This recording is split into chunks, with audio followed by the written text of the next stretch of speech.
बोलू आपले हाँ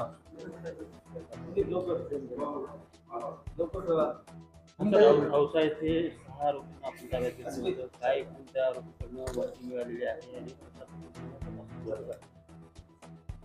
दिनांक 2 आणि 3 ऑगस्टच्या मध्यरात्री औसा आणि भादा पोलीस स्टेशनने येथील स्थानिक नागरिकांच्या मदतीनं दरोड्याच्या तयारीत असलेली एक टोळी त्या ठिकाणी पकडली होती आणि त्यावेळेस त्या टोळीतील 5 आरोपींना ताब्यात घेण्यामध्ये आपल्याला यश आलं होतं. त्या व्यतिरिक्त त्यांचे जे काही वाहन होतं आणि त्यांनी त्या ठिकाणी गुन्हे करण्यासाठी जी काही मोठ्या प्रमाणावर हत्यारं त्यांच्यासोबत होती ती जप्त करण्यात आपल्याला यश आलं होतं. ही टोळी पकडल्यानंतर त्या ठिकाणी आपण भादा पोलीस स्टेशन आणि स्थानिक गुन्हे शाखा यांच्या वेगवेगळी 5 पथकं त्या ठिकाणी गठीत करण्यात आली होती आणि या 5 पथकांना आपण या टोळीतील इतर सदस्यांचा, इतर गुन्हेगारांचा शोध घेणं,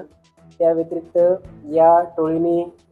लातूर जिल्ह्यात आणि इतर जिल्ह्यांमध्ये काही गुन्हे केलेत का त्याचा शोध घेणं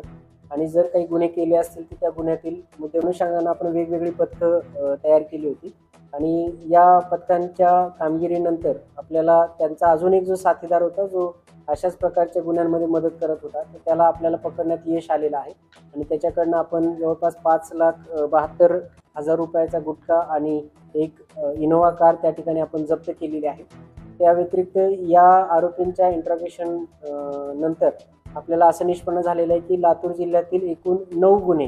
ज्याच्यामध्ये 5 घरफोडीचे आणि 3 चोरीचे गुन्हे असे 9 गुन्हे त्या आरोपींकडनं उघडकीस आलेले आहेत आणि या 9 गुन्ह्यांपैकी एकूण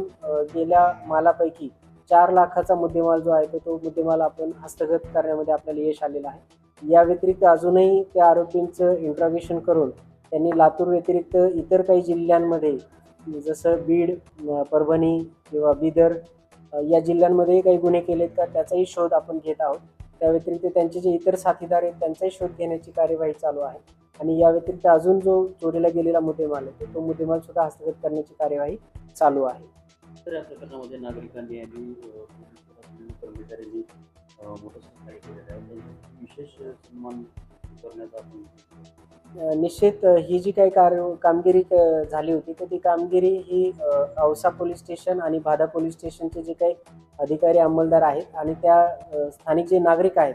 ज्या नागरिकांनी या संशयितांची माहिती देऊन त्यांना पकडण्यामध्ये मदत केली होती तर त्या स्थानिक नागरिकांचे जे काही ग्राम सुरक्षा दल आहे तर त्यांचा सुद्धा आपण पोलीस विभागाच्या वतीने त्या ठिकाणी प्रशंसापत्र देऊन सन्मान करणार आहोत. त्याच व्यतिरिक्त जे अधिकारी अंमलदारांनी या आरोपींना पकडण्यामध्ये मोलाची कामगिरी बजावलेली आहे त्यांना सुद्धा आपण त्या ठिकाणी बक्षीस देऊन त्यांचा सुद्धा त्या ठिकाणी सन्मान करत आहोत.